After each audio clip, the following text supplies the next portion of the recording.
Soyez les bienvenus dans ce nouveau format que je propose, que j'ai appelé les podcasts du temps présent. L'idée c'est de faire un audio qui est plus simple à mettre en place et aussi que ce soit une série en fait qui traite des grands moments de l'année, comment je les vis et ce que je propose comme pratique de conscience à réaliser si vous le souhaitez dans cette période. Voilà, soyez les bienvenus et prenez du plaisir comme je prends du plaisir à exprimer tout ça. Et j'aimerais prendre ce petit temps pour célébrer avec vous ce vendredi 20 mars qui est le jour de l'équinoxe de printemps.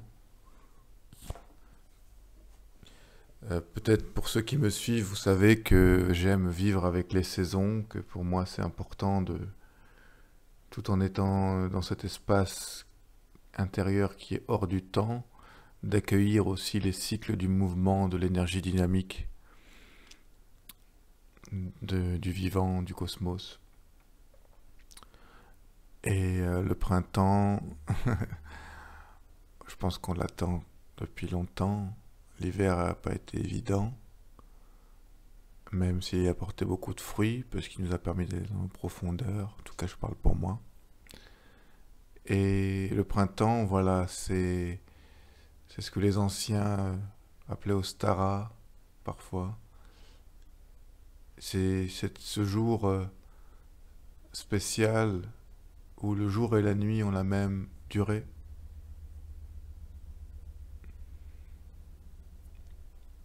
Donc il y a la notion d'équilibre dans l'équinoxe. Et symboliquement, c'est aussi euh, les forces du jour l'emportent sur les forces de l'obscurité. Parce que là, on bascule vers un temps de plus en plus ensoleillé, de plus en plus chaud pour aller vers l'été. Donc c'est le temps de l'extériorisation, où en fait on a été dans nos profondeurs pendant l'hiver, on a travaillé sur nous, descendu dans nos ombres aussi peut-être. Et, et là maintenant, toute la sève, toute l'énergie de vie monte et jaillit, bondit. Hein, ça va être aussi le temps du signe du bélier, hein, cette énergie de Mars qui est puissante, qui pénètre les obstacles. Et il faut une énergie très puissante, mais dans un court temps pour faire monter cette énergie et que les fleurs jaillissent. Donc c'est une époque de grands commencements, c'est un temps d'agir qui commence, de semer.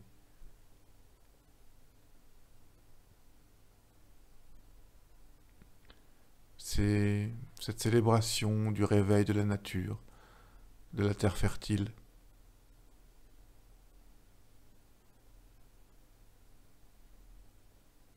Et c'est aussi un moment où on peut, malgré voilà tout ce qui nous arrive en ce moment, on peut prendre le temps de célébrer la vie, célébrer le vent nouveau, invoquer le divin, peu importe les croyances que l'on a, invoquer ce qui est plus grand que nous, se connecter à la terre, la remercier.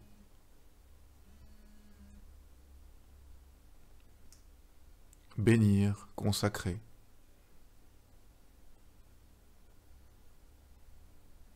On parle d'Ostara comme relié à la déesse Ostara, qui est une déesse germanique, mais ouest aussi, on peut la trouver. Mais en fait, c'est relié finalement à la Pachamama, à la déesse mère amérindienne, à Gaïa, à la Sophia des gnostiques, Déméter, Perséphone, Artémis, Cybèle, Hécate, Isis, Mariam de Magdala, Tara chez les bouddhistes, Ishtar chez les Perses, Astarté, Kuan Yin en Chine, Durga pour l'Inde. En fait, tous ces avatars, tous ces grands archétypes du féminin, de la terre qui offre, qui se donne, qui donne sa créativité, qui donne sa fécondité. Donc il y a tout ce symbolisme aussi qu'on peut méditer. Comment ça nous résonne en nous. Je pense que c'est intéressant, ça peut être très fécond. Et donc ce premier jour donc d'égalité entre la nuit, le jour, c'est aussi, de mon point de vue, le temps de l'équilibre des polarités aussi en nous. C'est-à-dire que, selon les traditions, nous possédons tous, que l'on soit homme ou femme, un côté émissif et un côté réceptif, alors qu'on associe au soleil, à la lune. Ensuite, par extension, au féminin, au masculin, à l'eau, au feu, etc. Et donc c'est un petit temps aussi de centration pour moi, de centrage dans l'axe. Dans cet axe en fait de la colonne vertébrale, aussi de la colonne de la veine sacrée de la Kundalini. C'est cet équilibre entre ces polarités, entre mes qualités d'émission, d'action, de rayonnement, de chaleur, d'action dans le monde, de transcendance, et les valeurs de sensibilité, de réceptivité, d'intériorisation, de féminité, de tendresse et d'immanence. Pour rappel, la transcendance, c'est le divin au-dessus de nous, c'est la verticalisation, qui nous permet de nous dépasser tout le temps, cette idée de dépasser vers quelque chose de plus grand à chaque fois, verticalement, et l'immanence, c'est le divin en soi, dans l'horizontalité de la vie, dans l'inclusion horizontale.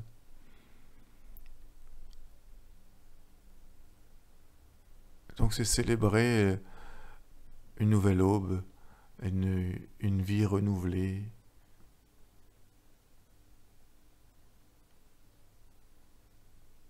des nouvelles couleurs qui commencent à arriver. On peut planter des graines, symboliquement, avec une intention dans la terre, qui vont être semées en soi, avec poser nos intentions, que ça va éclore progressivement pour un nouveau commencement dans nos vies. Qu'est-ce qu'on veut, qu'est-ce qu'on ne veut plus, qu'est-ce qu'on veut mettre en place maintenant dans nos vies, en tenant compte de ce qu'on ressent, de nos élans, et puis de l'existant, de la réalité, du concret.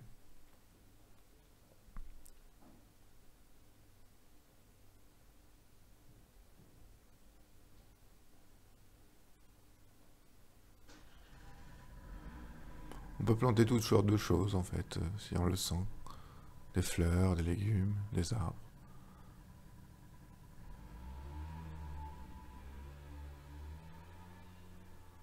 Et l'énergie, en fait, du printemps, voilà, c'est une énergie vivifiante, fertilisante et maturante. Il y a quelque chose en nous qui accède à une nouvelle maturité après toutes les morts intérieures que l'hiver a permis.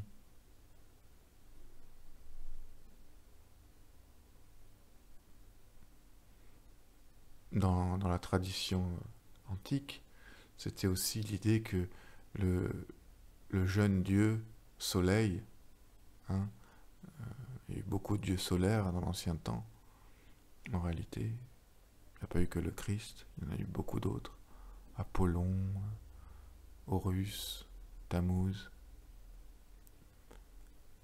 beaucoup de dieux soleil. Parce que le soleil, pardon, c'est l'anagramme du soi, donc c'est l'être pur de ce qu'on est. Donc il y a une énergie en même temps équilibrée, c'est-à-dire qu'il y a l'accueil de la nature qui est féminine, fertile, réceptive, nourricière. Et il y a aussi la célébration du soleil, donc du masculin. Et il y a une danse entre les deux, et les rayons du soleil pénètrent la nature, et la nature est nourrie, et ensuite donne vie. Et il y a un cycle naturel qui se met en place, et qu'on peut aussi vivre dans nos relations, et là, bien entendu, hommes et femmes. C'est aussi un temps d'équilibre entre l'homme et la femme, entre le féminin et le masculin, et trouver l'axe qui nous relie.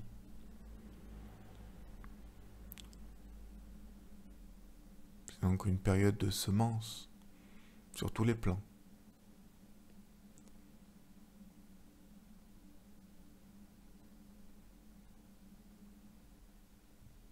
Voilà les amis, j'espère que ce petit podcast voilà, vous a fait un peu de bien.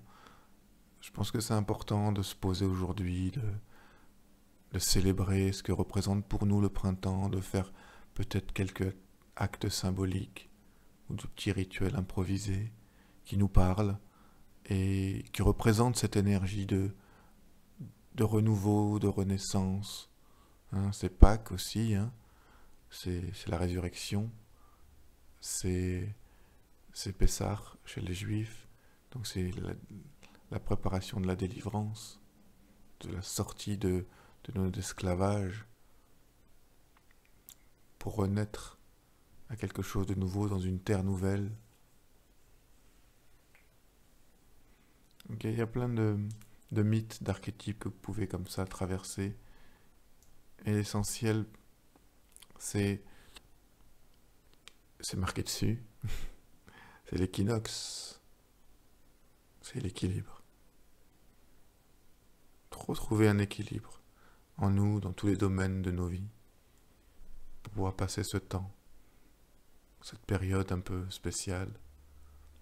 Et tout ça va contribuer à que notre psychisme soit sain, et ça va agir sur notre système immunitaire, et ça va permettre une santé globale qui permettra qu'on sera peut-être des piliers pour aider ceux qui en ont le plus besoin. Voilà. Je vous souhaite de passer un très bel équinoxe, un beau renouveau dans les cœurs. Merci.